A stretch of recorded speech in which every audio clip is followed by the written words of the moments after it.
ये 2024 के लोकसभा चुनाव ने जो आंकड़े दिए हैं उसमें बिहार की स्थिति अगर आप देखें तो बड़ा ही दिलचस्प है और नीतीश कुमार को एक बार फिर से देश की राजनीति में उनका कद बढ़ा है और वो एक तरह से किंग मेकर की भूमिका में आ गए हैं।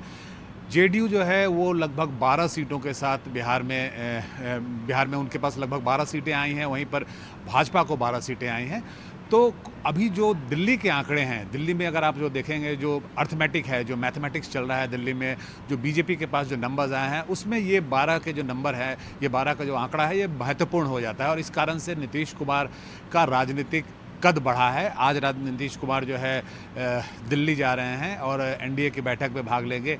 जैसे ही ये आंकड़े आए, एक कयास लगाने जाने लगा कि क्या नीतीश कुमार एक बार फिर से पाला बदल सकते हैं, क्योंकि नीतीश कुमार ने पूर्व में ऐसा बहुत बार किया है और जिसके कारण से हर बार उनके ऊपर एक तरह से अविश्वास बना रहता है कि वो कभी भी अपना पाला बदल सकते हैं। हालांकि नीतीश कुमार ने इसके ऊपर में कोई औपचारिक घोषणा नहीं की, मीडिया से कोई बातचीत नहीं की, किसी तरह का कोई वक्तव्य नहीं दिया, लेकिन उनके साथ के जो बड़े नेता हैं वो बता रहे हैं कि नीतीश कुमार एनडीए में बने रहेंगे और बने रहेंगे। उसका आपने देखा था कि लगातार जो चुनावी सभाएं भी हुई जिसमें कि वो प्रधानमंत्री के साथ मंच साझा कर रहे थे, उसमें भी नीतीश कुमार ने मंच से सार्वजनिक घोषणा लगातार की, बार बार की कि वो इस बार एनडीए के साथ हैं और इसके बाद वो कहीं भी इधर उधर नहीं जा रहे हैं। वो प्रधानमंत्री के साथ मंच पे उन्होंने कम से कम 4 से 5 बार इस बार की घोषणा की।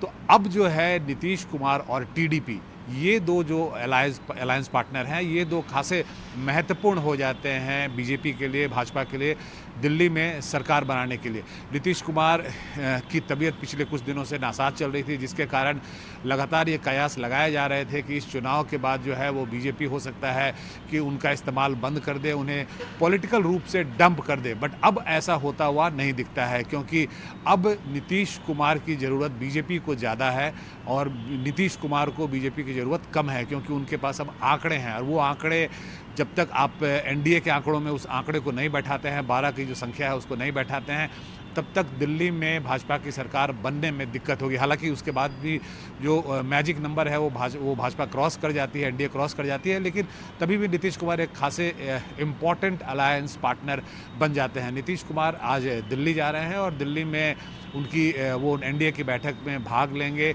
और सबसे दिलचस्प ये है कि नीतीश कुमार जिस फ्लाइट से दिल्ली जा रहे हैं उसी फ्लाइट में तेजस्वी यादव भी हैं, वो भी जा रहे हैं, उनके साथ ही दिल्ली जा रहे हैं। हालांकि वो इंडिया अलायंस की बैठक में भाग लेने के लिए जा रहे हैं। कल जैसे ही जब आंकड़े आए उसके बाद नीतीश कुमार के ऊपर जो सारी निगाहें हैं वो नीतीश कुमार के ऊपर घूम गई और एक सूत्रों के हवाले से खबर आई कि नीतीश कुमार को कांटेक्ट किया गया है इंडिया अलायंस की तरफ से और शरद पवार की तरफ से कांटेक्ट किया गया है, उनसे बातचीत हुई है। हालांकि शरद पवार ने इसका खंडन किया, लेकिन हमें जो जानकारी मिली उसके हिसाब से शरद पवार और ममता बनर्जी, क्योंकि इन दोनों नेताओं से नीतीश कुमार के जो पर्सनल रिश्ते हैं वो काफ़ी अच्छे हैं, इन दोनों नेताओं को लगाया गया था, ममता बनर्जी को और शरद पवार को, कि वो नीतीश कुमार से बातचीत करें। हालांकि उसमें कितनी सफलता उन्हें मिली इसकी जानकारी हमारे पास नहीं है, लेकिन बीजेपी भी तुरंत जो है वो डैमेज कंट्रोल मोड में आ गई। जैसे ही आंकड़े सेटल हुए हैं शाम तक, सबसे पहला कॉल नीतीश कुमार को जो है वो अमित शाह का आया। अमित शाह ने उनसे बातचीत की और उसके बाद उन्होंने अपने जो प्रदेश अध्यक्ष हैं सम्राट चौधरी, उन्हें नीतीश कुमार से मिलने के लिए भेजा। नीतीश कुमार ने हालांकि पहली बार उनसे मिलने से इनकार कर दिया, उनकी शायद कुछ तबीयत नासाज थी। उसके बाद कुछ देर के बाद उन्हें फिर वापस बुलाया गया मुख्यमंत्री आवास में और नीतीश कुमार के साथ उनकी बैठक हुई। तो बीजेपी अपनी तरफ से ये कोशिश कर रही है कि नीतीश कुमार उनके कुनबे में बने रहें। अब नीतीश कुमार का राजनीतिक कद एनडीए में बढ़ा है, लेकिन उसके साथ ही बीजेपी के लिए कुछ मुश्किलें भी आएंगी। सबसे बड़ी मुश्किल जो है वो माइनॉरिटीज़ के इशू पे आएंगी। कुछ जो ऐसे बिल हैं, जो कंट्रोवर्शियल बिल्स रहे हैं, जिसके ऊपर देश भर में डिबेट होता रहा है, उन मुद्दों पे नीतीश कुमार की राय अलग है बीजेपी से। अब नीतीश कुमार बार्गेन करेंगे बीजेपी से। नीतीश कुमार एक हार्ड बार्गेनर रहे हैं और नीतीश कुमार एक ऐसे नेता रहे हैं जो कि एनडीए में रहते हुए भी उनकी एक सेकुलर छवि रही है। वो माइनॉरिटी इशू पे वो काफ़ी सतर्क रहते हैं।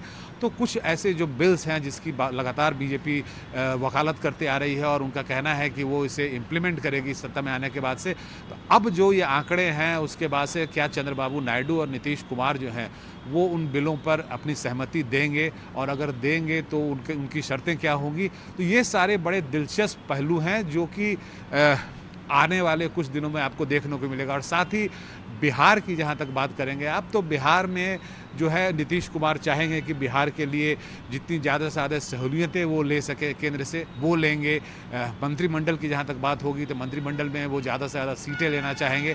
तो एक तरह से JDU as a political party का भी वहाँ कद बढ़ेगा, उनके नेताओं का कद बढ़ेगा और बिहार को जो डबल इंजन की ये बात करते हैं उसमें बिहार का भला होगा अगर नीतीश कुमार इनके साथ रहते हैं। लेकिन साथ ही बीजेपी के लिए थोड़ी मुश्किलें तो होंगी, क्योंकि जो कुछ कंट्रोवर्शियल मुद्दे हैं, बिल्स हैं, उस पे नीतीश कुमार का जो रुख है वो थोड़ा अलग है और वो नीतीश कुमार बिना बार्गेन किए हुए एनडीए में उनके कुनबे के साथ नहीं जाएंगे, क्योंकि नीतीश कुमार अभी अपनी अहमियत को वो अच्छे से समझते हैं। वो पुराने नेता हैं, परिपक्व नेता हैं, वो समझते हैं कि आज के दिन में बीजेपी को, भाजपा को उनकी ज़रूरत है, ना कि उन्हें भाजपा की ज़रूरत है। पटना से प्रभाकर कुमार, एनडीटीवी।